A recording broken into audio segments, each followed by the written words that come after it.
અમેરિકાની અવકાશી સંસ્થા નાસાના અવકાશયાત્રી જ્હોન મેકબ્રાઇડ આજે વડોદરાના મહેમાન બન્યા હતા। અમેરિકાની ખ્યાતનામ અવકાશી સંસ્થા નાસાના અવકાશયાત્રી જ્હોન મેકબ્રાઇડ આજે વડોદરાની મુલાકાતે આવ્યા હતા।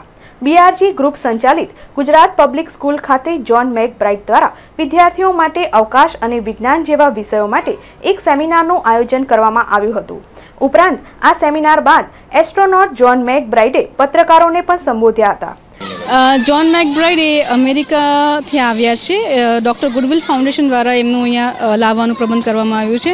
બેસિકલી એ નાસામાં એક ફ્લાઇંગ શટલ પાયલટ હતા। તો it's a good opportunity for students of Baroda, specially our school Gujarat public school, કે આવા આપણા જે પાથ બ્રેકિંગ હિસ્ટ્રીના જે માણસ છે captain John McBride is come here અને અમારા છોકરાઓ સાથે વાતચીત કરી છે about space exploration and how students can take up it as a career. BRG group અને ગુજરાત પબ્લિક સ્કૂલ બાળકોને માત્ર પુસ્તકોનું જ જ્ઞાન આપવામાં નથી માનતું, પણ બાળકોને પ્રેક્ટિકલ જ્ઞાન દ્વારા સમજણ શક્તિ તથા વિશ્વના વિવિધ ક્ષેત્રોના જ્ઞાનમાં વધારાનો પ્રયાસ પણ કરતું જ રહે છે।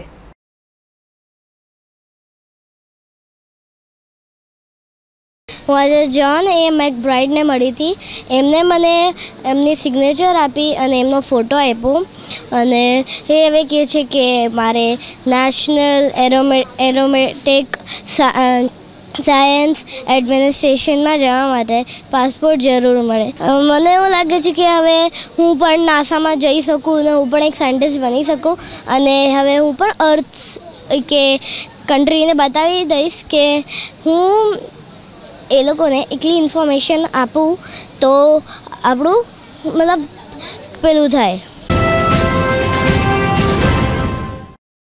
છાણી ટોલનાકા પાસે એક ટ્રકે બસ અને રિક્ષાને અડફેટે લેતા ચકચાર મચી જવા પામી હતી। છાણી ટોલનાકા પાસે આજે સવારે આણંદ છોટાઉદેપુર બસ અને એક રિક્ષા ચાલકને એક ટ્રક ચાલકે અડફેટમાં લેતા બસમાં મુસાફરી કરી રહેલા મુસાફરોમાં ગભરાટનું વાતાવરણ ફેલાઈ ગયું હતું। સદભાગ્યે આ અકસ્માતમાં કોઈને ઈજાઓ થઈ ન હતી।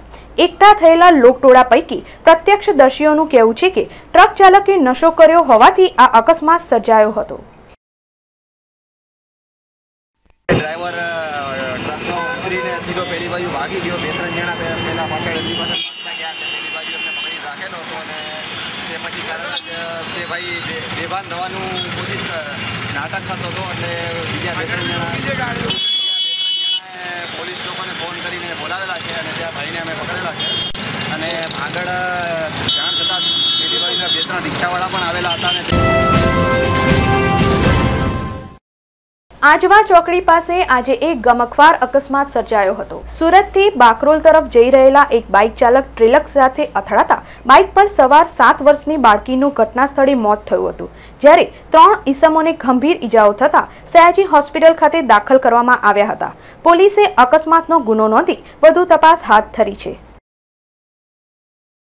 આ વાઘોડિયા ચોકડી પર એક્સિડન્ટ થયેલું છે। અમારા ભાઈના જમાઈ છે, અમારા સગાત છે અને તે સીમંતમાં આવતા હતા અને ટેન્કર સાથે આ લોકો એક્સિડન્ટ થયેલું છે।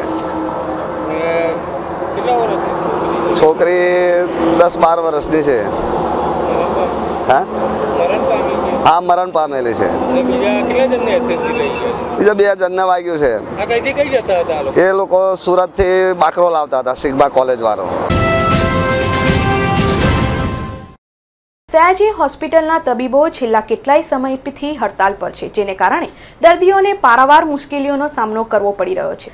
સયાજી હોસ્પિટલમાં છેલ્લા કેટલાય દિવસોથી તબીબોની હડતાલના કારણે વડોદરા અને આસપાસના વિસ્તારોમાંથી સારવાર અર્થે આવતા દર્દીઓને પડતી મુશ્કેલીઓના મામલે સામાજિક કાર્યકર બફાતેશા આર દિવાન તથા તેમના સાથી મિત્રોએ આ હડતાલને લઈને દર્દીઓને પડતી મુશ્કેલીઓ અંગેની રજૂઆત કરવા કલેક્ટર કચેરીએ પહોંચ્યા હતા।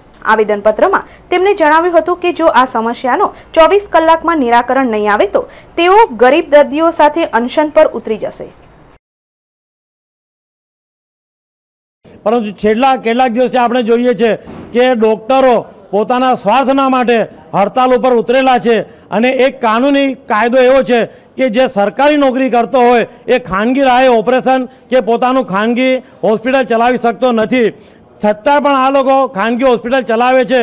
એનાથી વધુ કરીને જે હડતાલ ઉપર ઉતર્યા ત્યારથી હોસ્પિટલ આખી ખાલી થઈ ગઈ છે અને હોસ્પિટલની અંદર કોઈ પણ દર્દીઓને કોઈ સહાય કે કોઈ દવા કે કોઈ મદદરૂપ થવા માટે કોઈ તૈયાર નથી.